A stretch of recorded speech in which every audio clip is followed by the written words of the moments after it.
strikes me that this in some ways is easier for parents. Obviously, it's harder because you want to help your kids and make sure they're, eating right and going to sleep on time and so on. But if you kind of give your kids that responsibility, it must be that parents wind up feeling less overwhelmed because there's kind of less stuff that you have to do if you're worrying about their senses and their feelings and their needs all the time. Like if you kind of offload that so that they do it themselves, not only do they learn how to do it, but it's kind of less overwhelm and less work for you as a parent too. There's a great late Danish psychologist called Jesper Juhl who wrote a very seminal parenting book. And he famously said that all children from the age of around 5 should be able to wake themselves up with an alarm clock. Wait. I just want to point out that you said 5 because I have Yale students whose parents still call them and are their alarms, especially during the midterm season and so on. Like, so 5, not 25. Just want to make sure. 5. Yes. Okay. Repeat, Good. 5. Yeah. He even gives parents a script of what to say if they're not sure, because I had my eldest fiery redhead didn't know quite how this was going to go down, and I've got 3 children and I have a job and I'm busy, and so he said, you say to the child age 5 or 25, listen, when you were really little I thought it was quite cute to wake you up every day, but now I find it kind of a pain, and so this is the alarm clock, you're going to wake yourself up, it's how it is now. And I was expecting some pushback, but my son just went, I've got my own alarm clock, cool.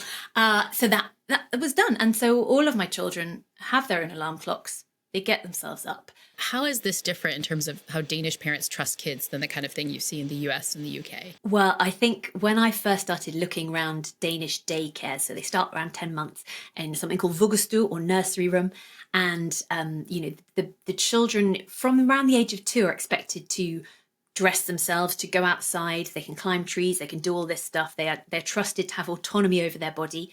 And then from around the age of 3, there will often be maybe lit candles in the windowsills of the Børnehaven or the children's gardens.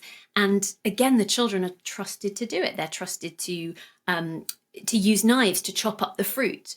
My children all attended some terrifying institution known as Family Scouts from around age 2, where they taught kids how to whittle wood.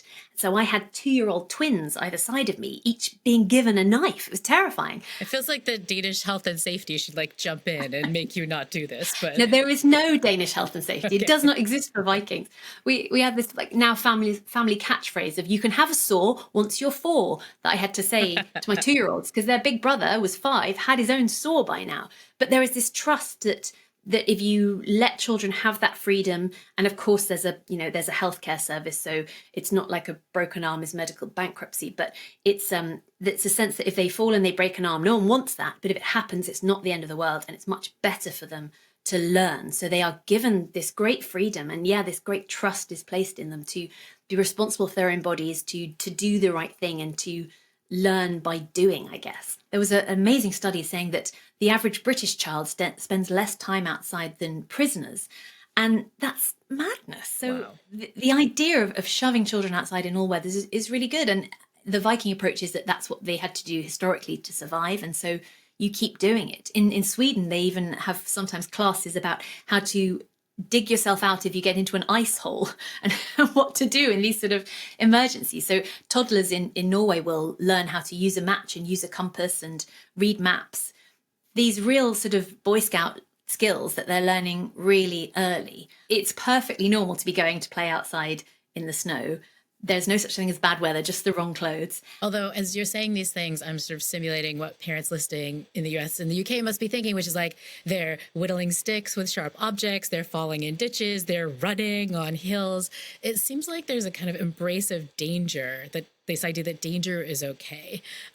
Explain how you came to terms with that. Very slowly, with much reluctance, honestly. I think as we spoke before, that I grew up with that sense of wanting to wrap my children in cotton wool at all times. And I lost my sister when I was younger. So this idea of protecting a child, I had a lot of fertility treatment, took me a long time to become a parent. And when I finally had children, I didn't want any harm to come to them at all. But actually, play researchers have looked at the link between being able to have this kind of risky play and resilience, and at the short term it can lead to injury, but in the long term it's going to help them, it's going to help with their survival, and that children are natural risk seekers, that they have curiosity, and that's why they seek out these things. And one psychologist told me that she saw in her experience that if it was the children who didn't climb trees that had the fear of heights, it's not the one who climbed trees and fell, it's ones who never climbed the trees that become phobic.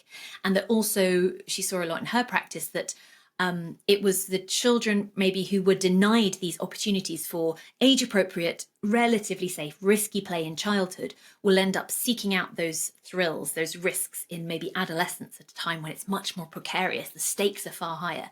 So I ended up sort of reasoning, it was hard, it took me a while, but that it was better to let my children run a bit wild and climb the trees and whittle at this age than to have them go off riding a car in an unsafe way in their teenage years, that it was better for them to get their thrills this way.